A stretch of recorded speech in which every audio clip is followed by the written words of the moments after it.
Okay, so here we are. The costume I got for completing that is Alpha. The alternate colour of that is black. Most costumes have a second version. So now who should I play as? I shall play as Mr. Ein. Yeah, they've changed his default outfit to this orange hoodie that doesn't look as good as this. Also, some people have noticed that Hayate looks a bit like the series creator, Tomonobu Itagaki. Which I don't think is very fair to Hayate, because Itagaki is one of those guys who looks like his face is melting. You know? You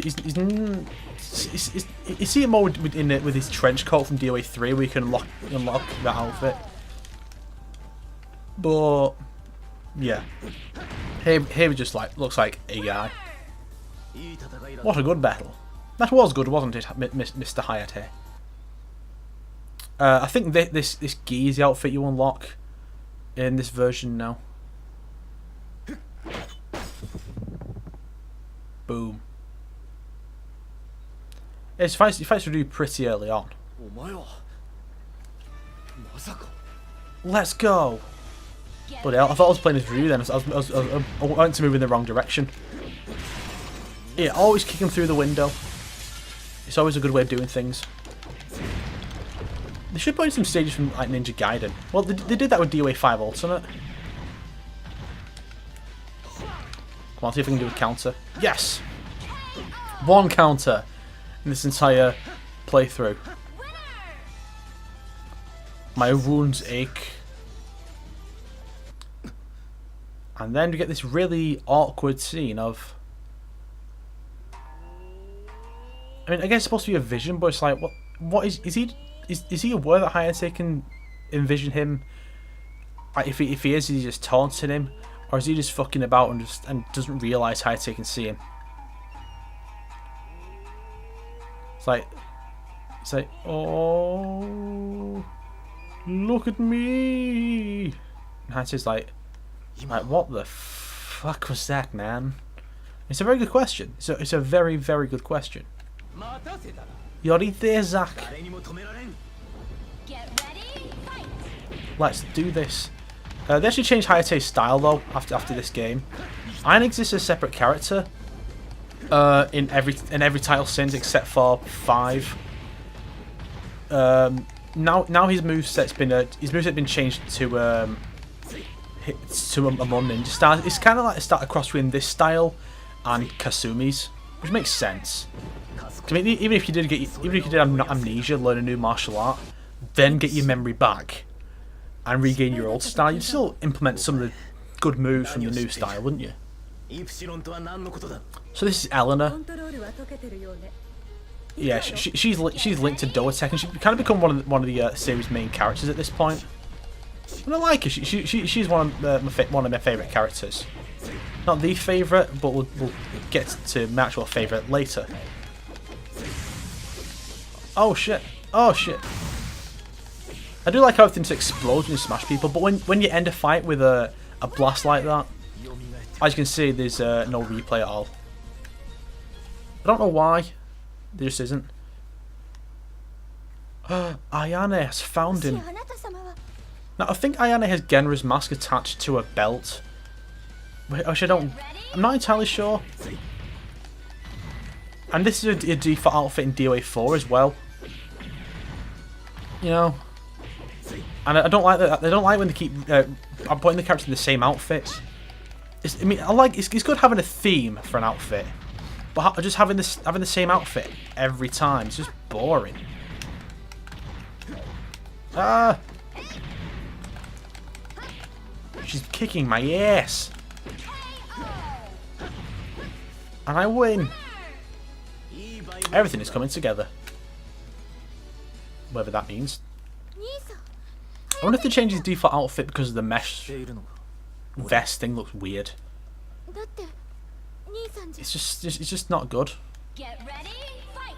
Yeah, so basically you have this autumn version, the spring version, there's a winter version, and there's the darkness version. I don't know why darkness and not just the 4 seasons, but whatever. But they actually changed this arena in Dead or Alive Dimensions, so that the that rope thing. You can see there.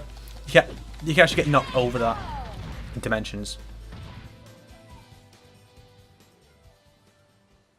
And that's how the fight goes in canon. Hayate just knocks her out. Though in Dimensions, Ryu shows up and he's like, hello, Mr. Hayate, we're going to work together. Then you have a tag match against Kasumi's clone and a mind-controlled Ayane. Because mind control is a thing in Dead or Alive for some reason. Although there isn't the way to script, at least for the English translation, does imply that Dosei was trying to mind control Hayate, and it didn't work. Get ready for the greatest ending of all time.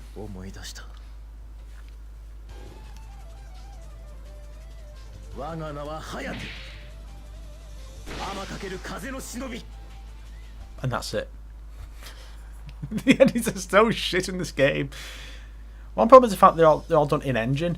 Now I like stuff being done in engine because then you can actually have all the costumes appear. So if I was wearing, say, this weird presumed escape from the facility costume equipped, you would be using that. Now this is what Ayane originally had as the default. This weird butterfly dress outfit. I'm not fond of it. I like the more ninja-ish outfits more. I just wish the character would actually change them more. That was quick. Janley actually changed fighting stance between this game and DOA 3. Well, from 2 to 3. Then they changed it back. And then they changed it back to the one from 3 for 4. I don't know why. They're both fine. I'm not annoying, screw you. But, yes, this is Tina.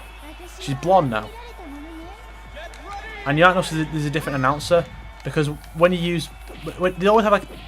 Ever since this game or 3, they've always had a stage like this where they'll have a different announcer.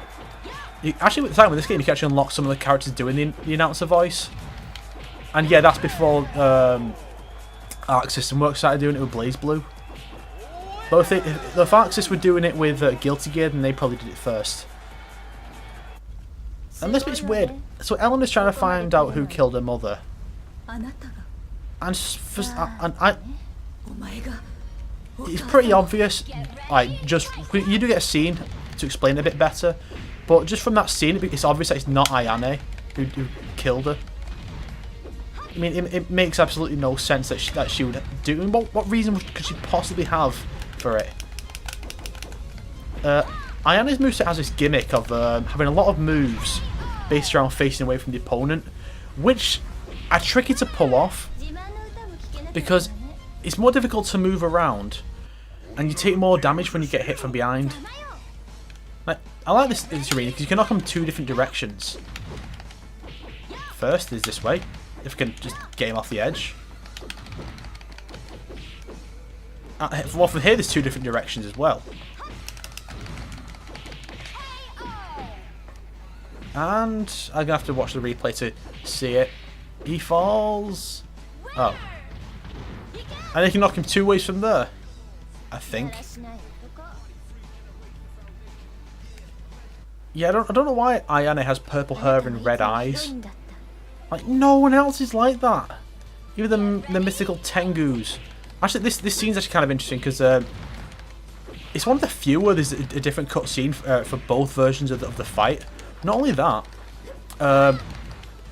if you Ayane actually has 2 versions of 2 different ending scenes herself. No, damn it. There's this one, which obviously implies she's killed. And that was a fast transition, I like that. But the other version is if you're in the lower area and Kasumi is a certain distance away from you, and then Ayane will just do an Impo Blast on her as she's getting back up.